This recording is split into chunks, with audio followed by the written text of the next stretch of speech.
Welcome to the Q Podcast. Q is about conversation. If we're really concerned about ending poverty, we've got to be more concerned about creating justice. Our cultural products as Christians need to both defy and resonate with the culture. And God's doing amazing things. His church is expanding, his church is growing. It's not what's the purpose of my life, it's what is the purpose that's been assigned. Stay curious, think well, advance good. This is Q.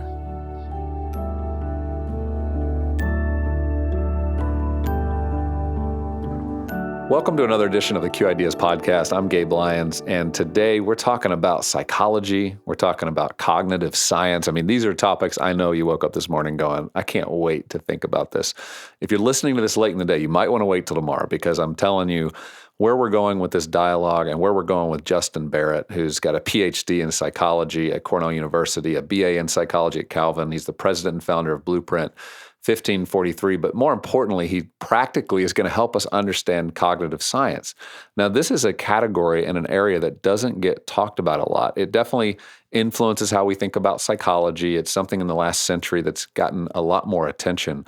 But he and I are getting into a conversation about how does this relate to every one of us today and how information is being presented. And even as Christians, how do we think well? I mean, around this space with Q Ideas, our tagline has been for years, stay curious, think well, advance good. Well, the only way we can think well is to assess even how am I responding to information? How do I process what I know to be true?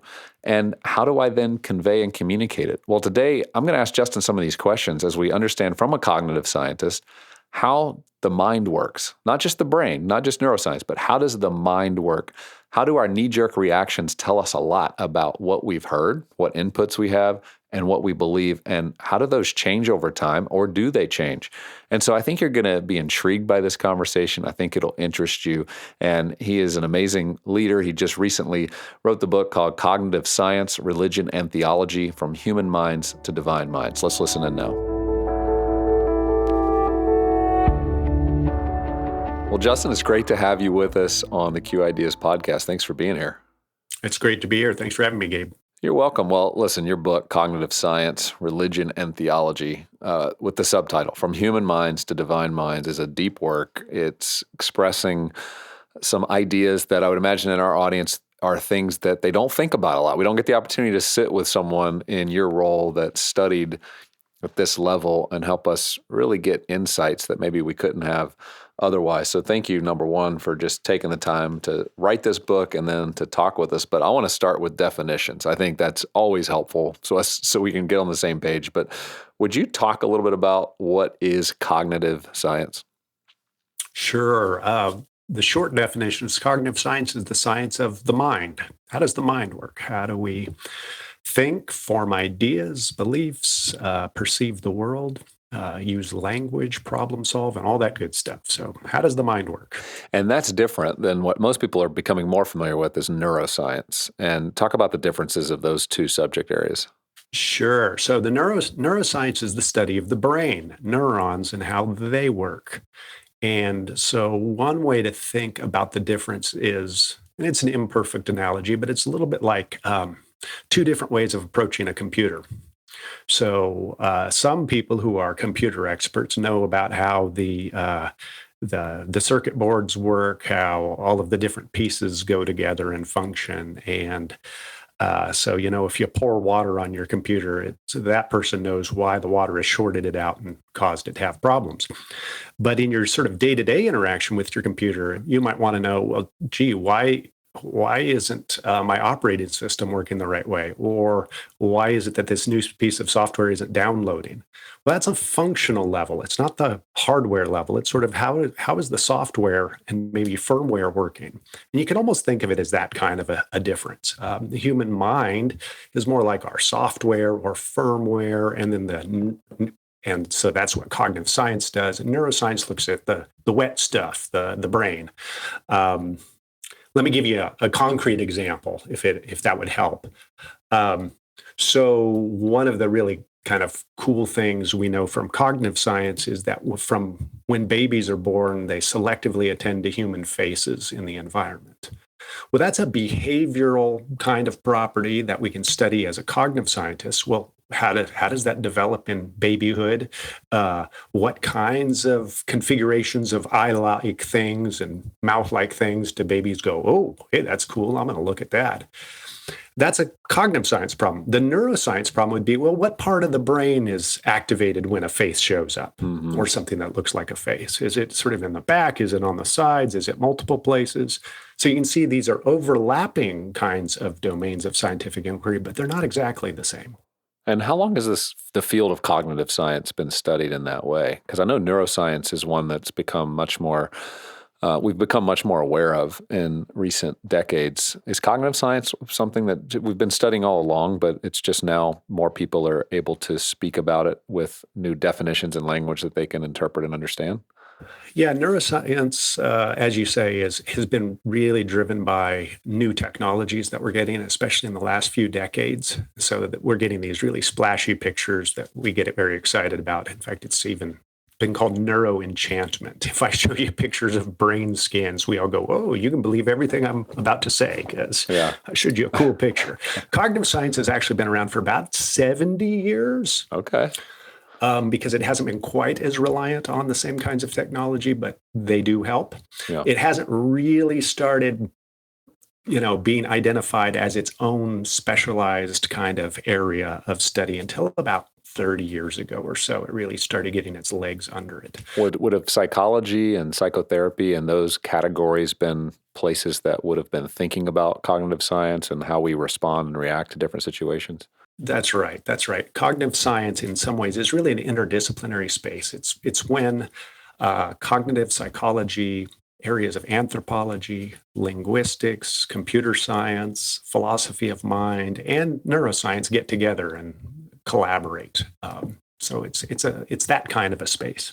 Yeah, I think of like Pavlovian theory and people who in the 20th century were writing a lot about the mind and the ways in which it can be trained and manipulated. And I think they were pressing into some of these areas and helping people be warned a bit that be careful kind of how you're processing information and be aware of it. Don't just think what you've processed is necessarily the truth just because it feels that way. It could be that you were manipulated and processed in that way.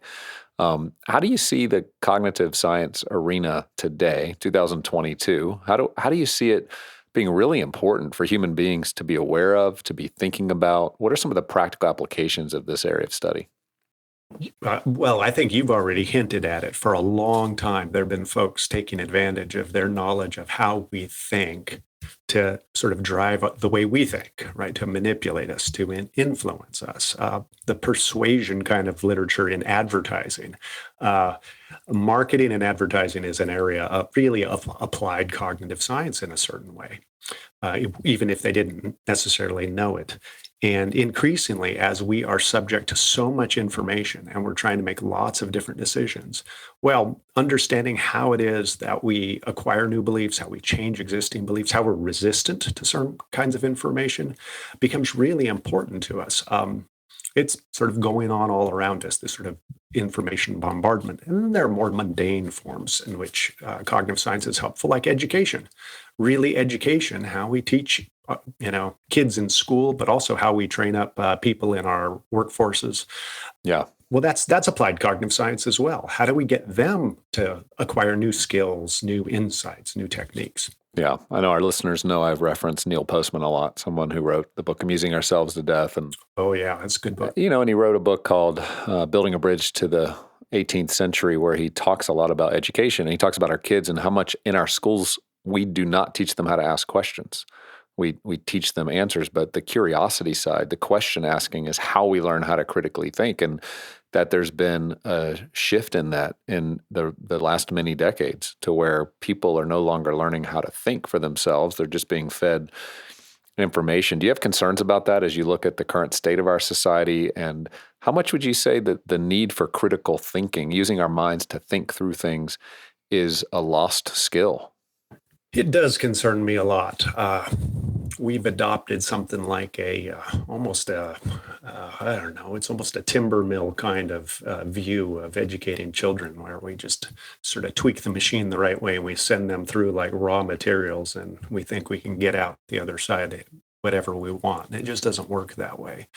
I think you're right. We want kids to be able to think critically, and part of that reflecting on what they're learning helps. It deepens processing.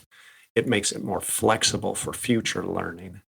And it's the birthplace of creativity as well. If you just want a bunch of people who can just learn stuff rote, well, we can train dogs to do that. Yeah.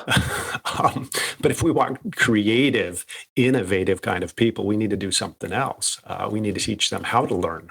We don't want them just to learn. We want to teach them how to learn and how to teach themselves. And that takes that critical edge. Yeah, and that's the challenge, I think, that I know I share as I think about technology and where we're headed with artificial intelligence and, technology doing more and more for human beings that require less and less of the human beings. It's just easy, it's convenient, and it actually stops the mental processing, the growth, the challenge that actually develops a resilience that's necessary to operate in the world.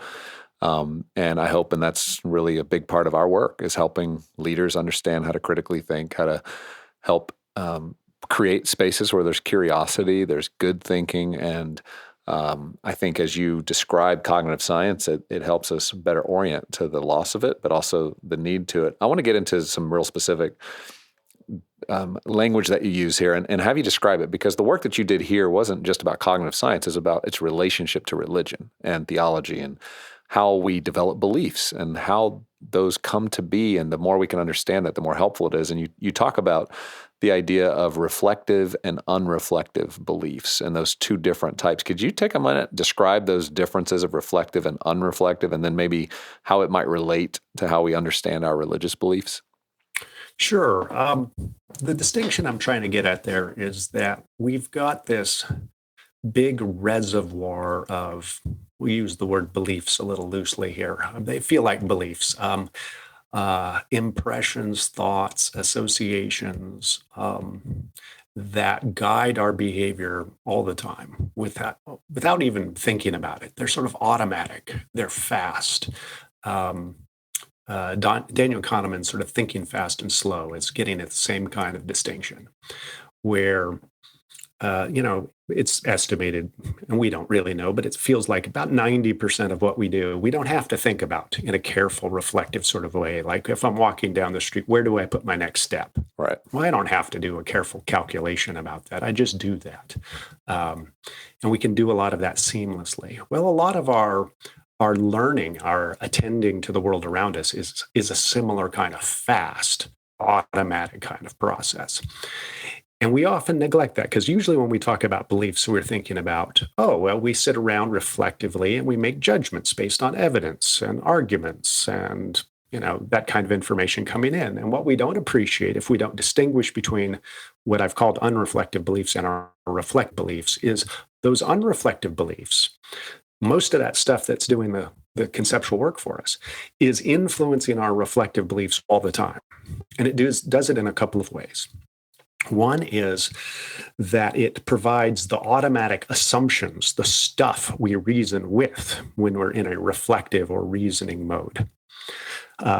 Sometimes philosophers like to say, look, we reason from something to something else. You don't reason from nothing to something. Yeah. You reason from somewhere. Well, what's the somewhere you're reasoning from? These assumptions, intuitions, impressions that we have. Something seems good to us, and then we figure out, well, what's the right way to go about accomplishing that good? Well, where'd that belief in that good come from? Often it's just there, sort of waiting for us to start thinking about it. And it goes unexamined because it's one of those unreflective beliefs. So that's one of the really important ways in which unreflective beliefs impact these reflective beliefs. They're that raw material that we reflect on. And the second is that unreflective beliefs make some ways of reasoning easier than others. So we almost have these built-in structures that bias or that give us predilections in certain kinds of reasoning directions over others, that lead us to associate or learn some things more quickly or to reach certain kinds of judgments over others. And those are going on all of the time too. Mm-hmm. And so it may feel like when we evaluate the evidence for a particular claim, like should I make this business decision or that one, or should I vote for this candidate or that one? It might feel like I'm really carefully thinking through all the facts of the matter, and that's all. I'm just the facts, like we're Sergeant Friday or something. But that's not what's going on. There's what's called motivated cognition. We have all of this other unreflective beliefs, feelings, processing tendencies, and so forth that are going to nudge us in one direction or another. And if we're not aware of those, and those turn out to be vicious in some way, or that's a strong word, but it just means it's a vice of some sort. It's, not good thinking. If we're not aware of those, then we don't then use that extra sort of conscious, reflective attention to correct for those and tune them up. Yeah, no, that's such a good description. I hope our listeners are following all that, because I think what it speaks to is these natural biases that we have that we assume are not biases at all, but just truth, right? And I guess the question is for the Christian who's a leader, who's navigating space where they're trying to help people come to some conclusions about what is true and what is not true. Would it be safe to say there are some unreflective beliefs that are good to hold, that align with your view of God, your religion, that shape the way in which you do interpret information? Or would you say every unreflective belief should be questioned throughout all of life? Or is there moments where you go, no, I've actually settled on this. I understand it's part of how I view the world, and I view it through this lens, and I'm okay with that. I'm confident with that because I believe I'm seeing it in the most truthful way. That's a great question. I don't want my distinction between unreflective and reflective beliefs to make it sound like all of our unreflective beliefs are sinister in some way, because they're not.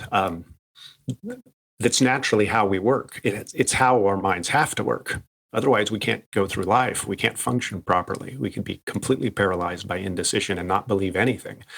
So our enlightened philosophers like Descartes and Hume and so forth, they ended up basically turning into skeptics that couldn't really believe much of anything, because they tried to question each and every unreflective belief and then sort of charge it as guilty until proven innocent, instead of innocent until proven guilty. So I take the view that if we have an unreflective belief, most of these are there for good reason. But there are certain moments, especially when we're facing disagreement and somebody else sees something differently than I do, it's good to sort of examine, well, why are we having a disagreement there? Is it because of some unreflective belief that we need to make reflective so that we can examine it more carefully? Now, you talked about, and once we've examined those, I should say, finish that thought. Once we've examined those reflective beliefs, then we could say, okay, I reflected on it. I'm good with it.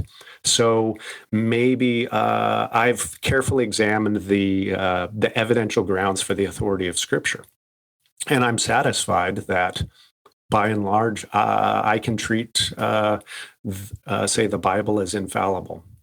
Well, okay, now I can sort of put that in the bank and I can move on.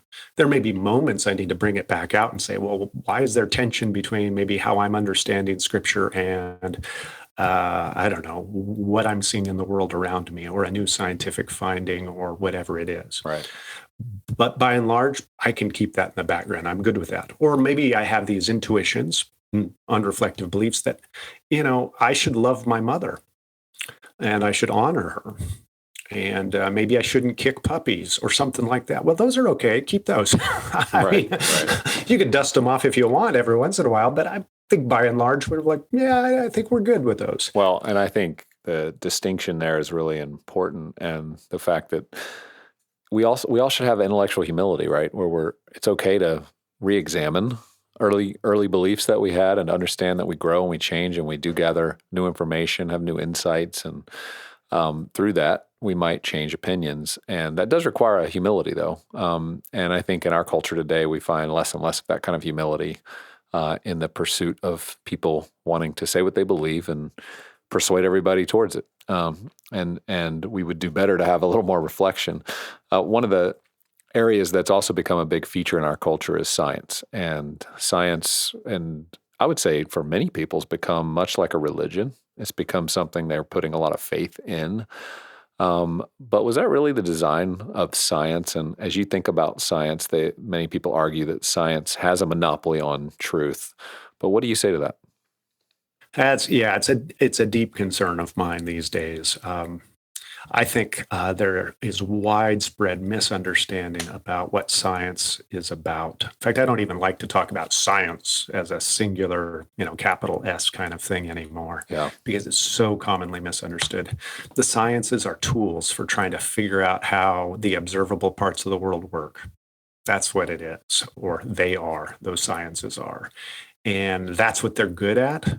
And they're not good at a whole lot of other things. So the sciences are not terribly good at doing history. They're not terribly good at telling us what we should do in life.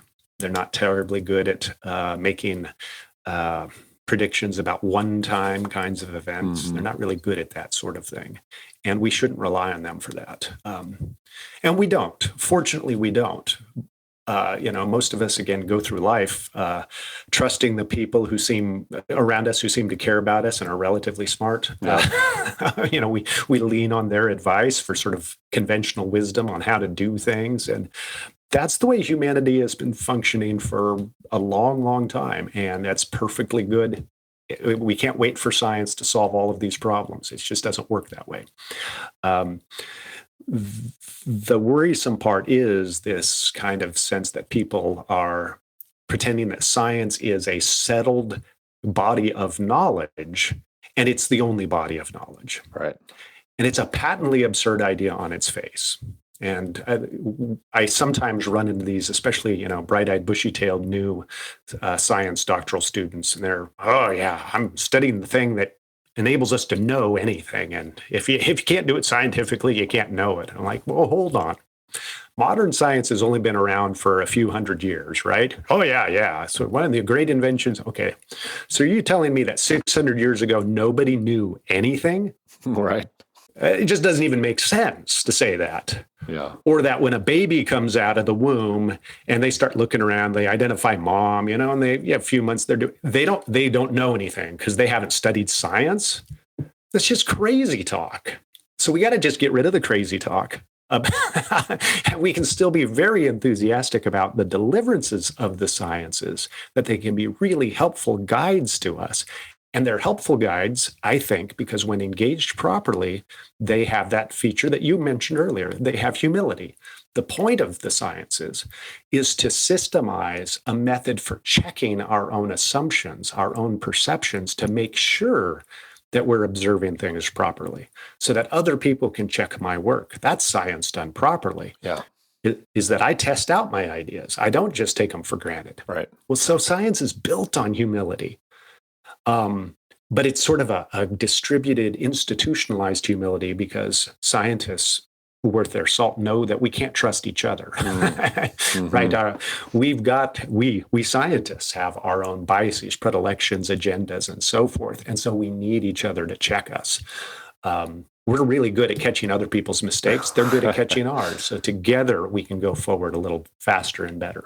Well, and I know that over the last couple of years has become quite a subject of conversation in the sciences, especially in the medical world, of evaluating viruses and how they work and how they function, and lots of opinions. We've had conversations at our events specifically related to the need for science to have open dialogue, that when that dialogue starts to shut down and you're not able to challenge one another, learn from one another, critique work, offer different opinions and perspectives, it really shuts down the beauty and the value of science for our communities. And so I hope to see that get back to the fore in the coming days. Well, finally, you do this work, you study, you research. Obviously, this is what you teach and understand so well.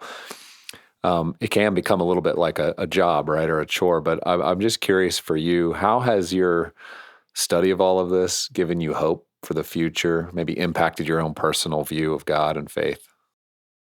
Yeah, why I love working in this sort of cognitive science of religious thought area is I've got to learn a little more fine-grained way how it is that human nature provides this great foundation for belief in God, that by virtue of just being humans and having the kind of minds we have, we've got a certain receptivity to the divine that's sort of just waiting there to be filled in. It's not an add-on. It's not a mistake. It's not an aberration. It's just part of what it means to be human. And I just think that's a really exciting and powerful thing. And it helps me see sort of God's relationship with humanity in a different kind of way. It makes me think of faith in a different kind of way.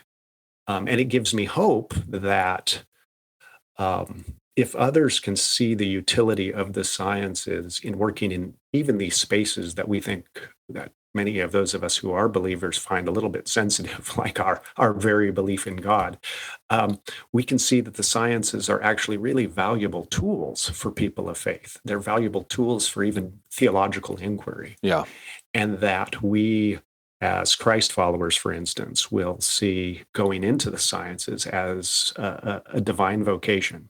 It's for some of us, our way of living into the kingdom of God on this earth. And that's an exciting hope for me.